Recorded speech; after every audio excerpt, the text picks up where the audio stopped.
बिस्मिल्लाहिर्रहमानिर्रहीम अस्सलामुअलैकुम। Welcome back to learn maths with Zoya Khan. उम्मीद करती हूँ आप सब लोग खैरियत से होंगे। लास्ट टाइम हम लोगों ने चैप्टर नंबर 8 कंप्लीट किया था। आज हम लोगों ने चैप्टर नंबर 9 शुरू करना है। तो चैप्टर नंबर 9 क्या है? Introduction to coordinate geometry. इसमें हम लोगों ने जो सबसे पहले जो हमने ये देखना है कि दो पॉइंट्स के दरमियान डिस्टेंस हम किस तरह से फाइंड करते हैं। तो अगर हम लोग रियल एक्सिस की या रियल लाइन की बात करें तो उस पे अगर दो पॉइंट्स हैं ए एंड बी, तो उसका डिस्टेंस हम किस तरह से फाइंड करेंगे। अगर हमारे पास तो जो पॉइंट्स हैं वो इस तरह से हैं कि ए टू बी है, ठीक है, directed distance from A to B. अगर हमने ए से बी की तरफ डिस्टेंस फाइंड करना है तो उसके लिए हमारे पास क्या हो जाएगा, बी माइनस ए। और अगर हमारे पास डायरेक्टेड हो डिस्टेंस फ्रॉम बी टू ए, यानी कि हमें बोला चाहिए नए आने वाले लोगों को खुश आमदीद। इसी तरह की नई वीडियोस देखने के लिए, मज़ीद इन्फॉर्मेशन हासिल करने के लिए और अपने कंसेप्ट क्लियर करने के लिए काइंडली हमारे चैनल को सब्सक्राइब करें और बेल आइकन को प्रेस करना नहीं भूलिएगा ताकि सबसे पहले ये वीडियो आपके पास आए। के बी से ए पे डिस्टेंस फाइंड करें, तब हम लोग क्या करेंगे, ए माइनस बी। लेकिन जो इन जनरल हम लोगों ने फाइंड करना होता है दो पॉइंट्स के दरमियान जो डिस्टेंस होता है रियल लाइन पे, वो हमारे पास इक्वल होता है ए माइनस बी एब्सोल्यूट। अब आप यहाँ पे बी माइनस ए करें या ए माइनस बी करें, दोनों सूरतों में आंसर सेम आएगा क्योंकि एब्सोल्यूट है। अगर वैल्यू नेगेटिव भी होगी तो वो पॉजिटिव हो जाएगी, ठीक है। तो रियल एक्सिस पे जब हम लोग फाइंड करते हैं दो पॉइंट्स के दरमियान डिस्टेंस, तो किस तरह से होता है, ए माइनस बी एब्सोल्यूट। अगर हमारे पास यही डिस्टेंस अगर प्लेन पे आ जाए तो distance between two points in a plane वो हम किस तरह से करेंगे। अब जैसे देखिए हमारे पास प्लेन है, ये एक्स एक्सिस आ गया, ये वाई एक्सिस आ गया, लेकिन इसमें जो पॉइंट्स हैं वो एक्सिस के पैरेलली आ रहे हैं, ठीक है। अब जैसे देखिए ये एक्स एक्सिस है, तो ये वाले जो दोनों पॉइंट्स है क्यू एंड पी, ये एक्स एक्सिस के पैरेलल जो लाइन है उसी पे दोनों लाई कर रहे हैं। तो पी पॉइंट जो है उसके कोऑर्डिनेट्स क्या है, x1 y1। क्यू पॉइंट के कोऑर्डिनेट्स क्या है, x2 एंड y1। क्योंकि y1 दोनों के लिए सेम है तो इसलिए यहाँ पे भी y1 है, यहाँ पे भी y1 है। तो अगर हमने क्यू पी का डिस्टेंस फाइंड करना होगा तो वो हमारे पास इक्वल हो जाएगा x2 माइनस x1 एब्सोल्यूट या x1 माइनस x2 एब्सोल्यूट, ठीक है। क्योंकि y1 सेम है इसलिए हम लोग y1 को कंसिडर नहीं करेंगे, सिर्फ x2 माइनस x1 या x1 माइनस x2 एब्सोल्यूट आ जाएगा।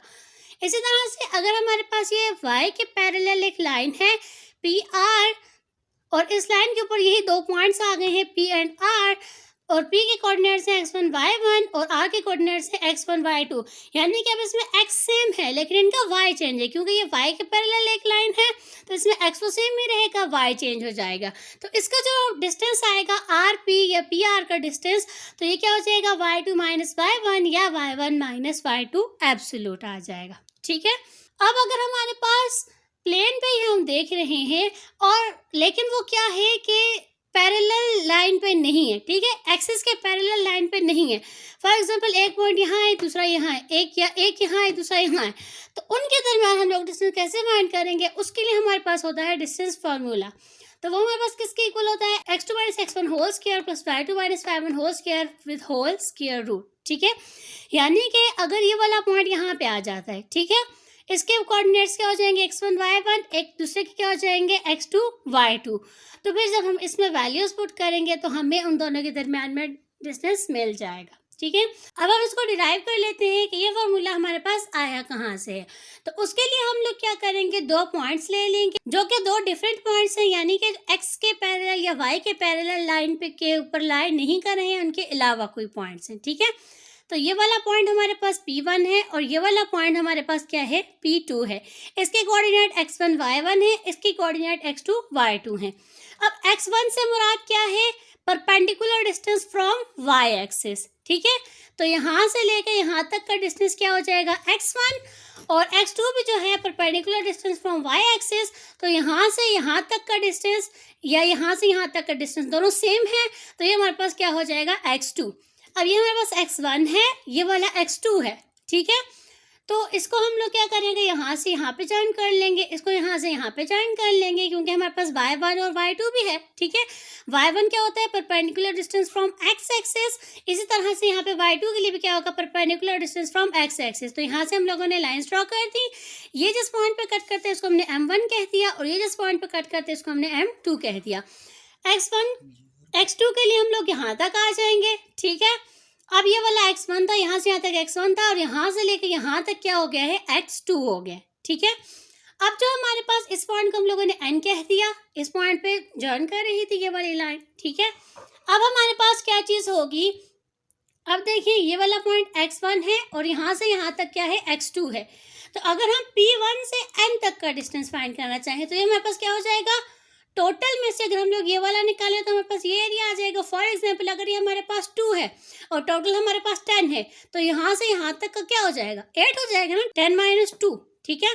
तो इसी तरह से टोटल में से हम ये वाला निकाल दें, यानी कि x2 में से x1 निकाल दें तो हमारे पास P1 एंड n आ जाएगा, ठीक है।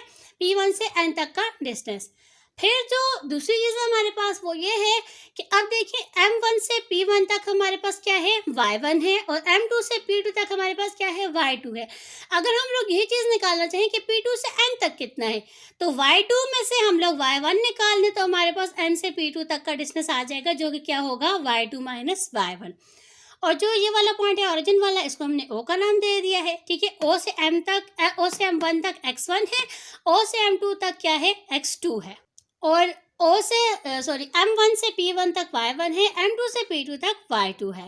अब हम लोगों ने क्या करना है, अब P1 और P2 हमने 2 पॉइंट्स लिए थे, तो यहाँ पे अगर देखें तो P1 एंड P2 इन तीनों से मिलके हमारे पास क्या बन रही है, एक राइट एंगल ट्राइंगल बन रही है। तो राइट एंगल ट्राइंगल पे हम लोग पाइथागोरस थ्योरम अप्लाई कर सकते हैं। जब हम लोग पाइथागोरस थ्योरम अप्लाई करेंगे तो उसमें क्या हो जाएगा, हाइपोटेन्यूज का square is equal to base का स्क्वायर प्लस परपेंडिकुलर का स्क्वायर। तो यहाँ पे हमारे पास हाइपोटेन्यूज क्या है, P1 P2, तो ये आ गया P1 P2 एब्सोल्यूट स्क्वायर, ठीक है। यह डिस्टेंस के लिए हम लोग इस तरह से इसकी ये नोटेशन यूज करते हैं, ठीक है। P1 P2 square is equals to base, तो बेस क्या है P1 n प्लस परपेंडिकुलर क्या है n P2, ठीक है। P1 P2 hypotenuse, P1 n base and n P2 या P2 n जो भी है हमारे पास ये क्या आ गई है, परपेंडिकुलर। तो hypotenuse square is equal to base square plus perpendicular square, तो P1 P2 डिस्टेंस का square is equal to P1 n का स्क्वायर प्लस n P2 का स्क्वायर। तो यहाँ से हम लोग जब स्क्वायर खत्म करेंगे तो दोनों तरफ हमें स्क्वायर रूट लेना पड़ेगा, यहाँ का स्क्वायर कैंसिल हो जाएगा। तो P1 P2 हमारे पास किसके इक्वल आएगा, square root of P1 n square plus n P2 square. अब हम लोगों ने जो चीज़ फाइंड करनी है वो ये है कि P1 n का डिस्टेंस किसके इक्वल आता है और n P2 का डिस्टेंस किसके इक्वल आता है। तो अगर हम लोग फिगर से देखें तो ये चीज़ हमने पहले भी देख ली कि जो P1 n है, ठीक है, P1 n किसके इक्वल है, M1 M2 के इक्वल है। और हम लोग दूसरी चीज़ अगर देखें तो वो क्या था, OM1 किसके इक्वल है, x1 के इक्वल है और OM2 किसके इक्वल है, x2 के इक्वल है। फिर हमारे पास जो ये है M1 P1 ये इक्वल है y1 के और M1 P1 इक्वल है M2 n के इक्वल, ये ठीक है। ये लाइन इसके पैरेलल है, दोनों का डिस्टेंस सेम है, ठीक है।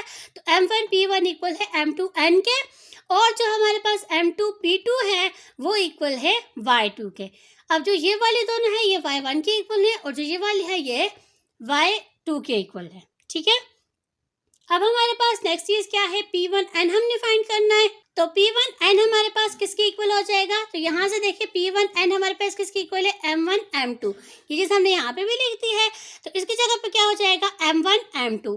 अब अगर हम M1 M2 पे गौर करें तो M1 M2 को हम लोग लिख सकते हैं, क्योंकि हमारे पास जो M1 M2 है वो डिफाइन नहीं है, तो हमारे पास ये क्या हो जाएगा, OM2 - OM1। हाँ, यानी हम इस पूरे से O से लेके M2 तक जो ये पूरा है उसमें से अगर हम OM1 निकालें तो हमारे पास M1 M2 आ जाएगा। तो M1 M2 हमारे पास इक्वल हो जाएगा OM2 - OM1, तो ये होगा OM2 - OM1। तो OM2 हमारे पास किसके इक्वल था, x2 के इक्वल था और OM1 हमारे पास इक्वल था x1 के, तो ये होगा x2 - x1 के इक्वल। अब नेक्स्ट हमने करना है NP2। हमारे पास यहाँ पे NP2 है, ठीक है। NP2 हमने अगर डिफाइन नहीं किया तो वो हमारे पास किसके इक्वल हो जाएगा, M2P2, यानी कि होल में से अगर हम लोग M2n निकाल दें तो हमारे पास NP2 आ जाएगा। तो ये हो जाएगा NP2 is equal to M2P2 - M2n, ठीक है। अब M2P2 हमारे पास M2P2 हमारे पास इक्वल था Y2 के और M2N हमारे पास इक्वल था Y1 के। तो ये इक्वल हो गया Y2 माइनस Y1। अब हमारे पास P1N भी आ गया है और NP2 भी आ गया है। तो हमारे पास इक्वेशन ए क्या इम्प्लाई करेगी कि P1 P2 का जो डिस्टेंस है वो इक्वल है स्क्वायर रूट ऑफ P1N की जगह पे उसकी वैल्यू डाल दी, क्या है x2 minus x1 whole square, plus NP2 की जगह पे उसकी वैल्यू डाल दी जो कि क्या है Y2 minus Y1 whole square. तो ये हमारे पास इसको ये डिस्टेंस है P1 और P2 का, तो इसको हम लोग कह देंगे d। तो d is equal to square root of x2 minus x1 whole square plus y2 minus y1 whole square. तो ये हम लोगों ने डिस्टेंस फार्मूला डिराइव कर दिया है। अगर आपको कुछ चीज़ का समझ नहीं आई तो आप मुझसे कमेंट सेक्शन में भी पूछ सकते हैं या फिर आप मुझे इंस्टा पर डीएम भी कर सकते हैं। आज के लिए इतना ही, मिलते हैं हम नेक्स्ट वीडियो में, तब तक अपना ख्याल रखिएगा and don't forget to like share and subscribe. अल्लाह हाफिज।